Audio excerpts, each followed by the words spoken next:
This morning, outrage growing over an apparent hazing incident at Vista High School. Thanks for being here. I'm Eric Connard. And I'm Netta Irampour. Now, video of this incident is circulating online, and it shows multiple football players involved. We have it blurred out.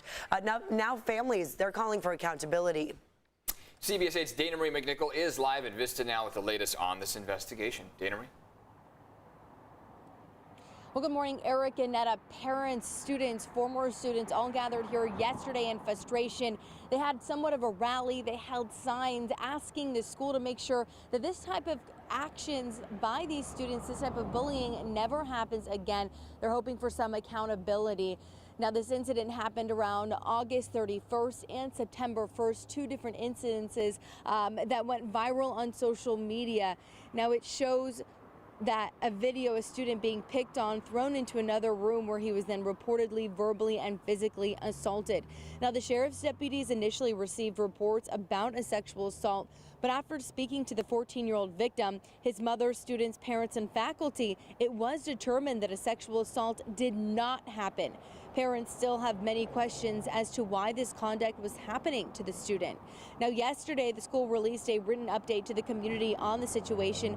They say the school has completed its investigation at this point and can confirm that the students involved are receiving appropriate sanctions. They say the purpose of the investigation moving forward is to broadly investigate allegations regarding the football program that are being reported. So much so that the varsity head coach will be on leave until the investigation is complete. Now, we spoke to a former student at Vista Unified School District who says he went through a similar experience of this teenage boy and is angered that it could happen again. Take a listen.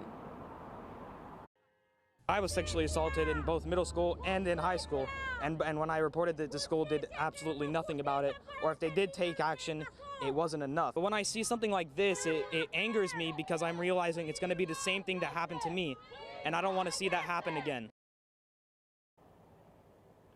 Now, we did want answers, so we went directly to that varsity head coach who said he cannot comment on any of this. Of course, these parents are still demanding answers, and we will keep you updated as this develops. For right now, I'm Dana Marie McNichol coming to you live from Vista High School. Dana Marie, thank you. Now to an update on that deadly shooting in Pacific Beach. A man is in jail accused of killing his own mother. Police believe 27-year-old Daniel Caldera shot his 65-year-old mother on the shore near Reed Avenue. Officers found her just after midnight on Tuesday. Police tell us they arrested Caldera a few hours later, just a few blocks away.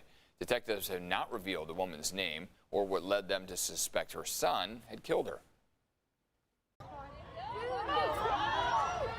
Oh.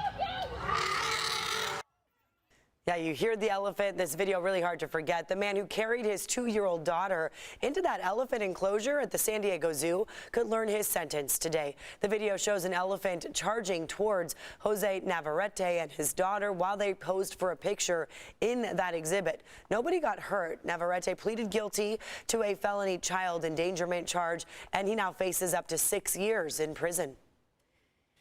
New this morning, a looming strike by railroad workers seems to be off the table here. Yeah, the White House announced a tentative agreement overnight, this between the unions and railroad companies. CBS's Bradley Blackburn now with the latest. An engine of the economy appears to be back on track. 115,000 unionized railroad workers had been threatening to strike, but early morning negotiations have produced a tentative agreement. In a statement, President Biden said the workers will get better pay, improved working conditions, and peace of mind around their health care costs, and said it is an important win for our economy. There was a Friday deadline ahead of a strike, with unions demanding changes to things like salary, sick leave, and schedules. Everybody out that's a railroad employee feels like they've been treated like dirt for the last 4 or 5 years. A lot was on the line. Railroads estimate a stoppage would have cost the economy $2 billion daily. Shipments of everything from food to fuel to consumer goods would have ground to a halt. Ultimately, consumer ends up bearing the cost of those disruptions. So we will continue to see higher prices, shortages, and it could have a huge impact on inflation that's already been high. But for now, that threat of long-term disruption seems to have passed. Government officials said the agreement came after 20 consecutive hours of negotiations. The union still must vote on the deal, but thanks to a cooling off period, there will not be an immediate shutdown if that vote doesn't succeed. Bradley Blackburn, CBS News, New York. Leaders in El Cajon are speaking out about a recent influx of people experiencing homelessness in their city. Mayor Bill Wells claims the county is secretly giving unsheltered individuals hotel vouchers for El Cajon or secretly bringing them into the city. City officials say out of about 1,000 hotel rooms in the city, 185 are being occupied using homeless vouchers from the county. We have enough problems with our own homeless population. We don't need to add to the homeless population by bringing people from throughout the county and bringing them to our location. So Mayor Wells says, yes, 185 of those hotel rooms are being used by folks with vouchers, but the county is disputing those claims. Board Chair Nathan Fletcher says there are 121 people currently using hotel vouchers in El Cajon, and he tells us 64% of them are from El Cajon, 94% of the total number are from East County. And now take a look at this. All these people lining up.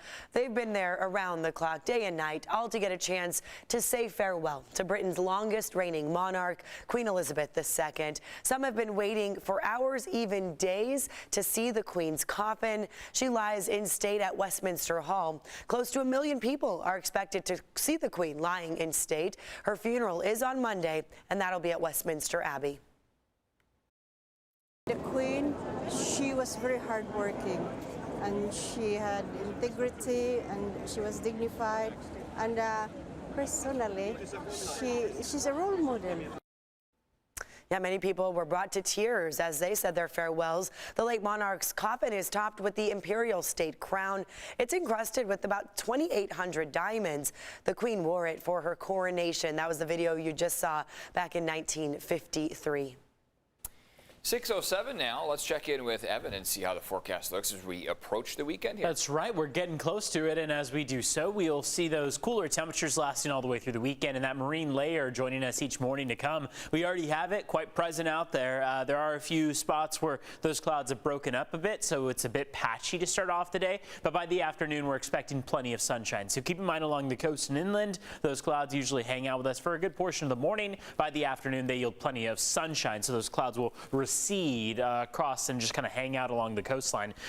Forecast highs are going to be in the 70s from your coast through your mountaintops. Coastlines trending about 2 to 3 degrees cooler than average, whereas inland we're closer to 5 to 10 degrees cooler than average, and sunshine out there across the deserts. No big surprise. Here's what we got for that sunrise view. Sunrise is technically 6:32, but you can see what it looks like, and this is what we mean in terms of that patchy cloud cover to start off the day, right? We've got plenty of that light beaming through from La Jolla there. 6:55 is going to be that sunset this evening. Now we stick with cooler temperatures, cloudier skies out there through the morning, sunshine by the afternoon. That'll last all the way through your weekend and early next week.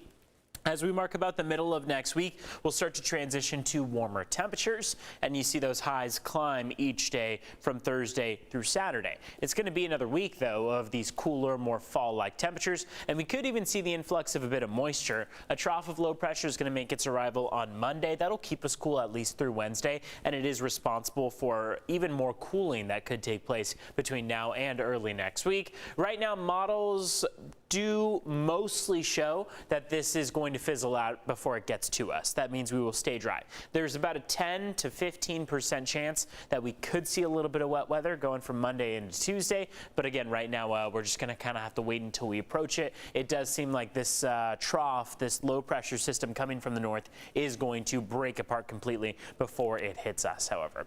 Here's the view again outside as we start off the day from satellite radar. You can see how there's a dense layer of clouds out there, but there are some spots where those clouds have broken up just a bit, giving us a little bit of that sunrise view over the next couple hours here at 6:10 on the clock. As far as traffic goes, things have been quiet on the roads to start off the day. We will keep you up to date on any crashes or collisions that we see. Head to our website, cbs8.com/traffic for the latest. Back to you.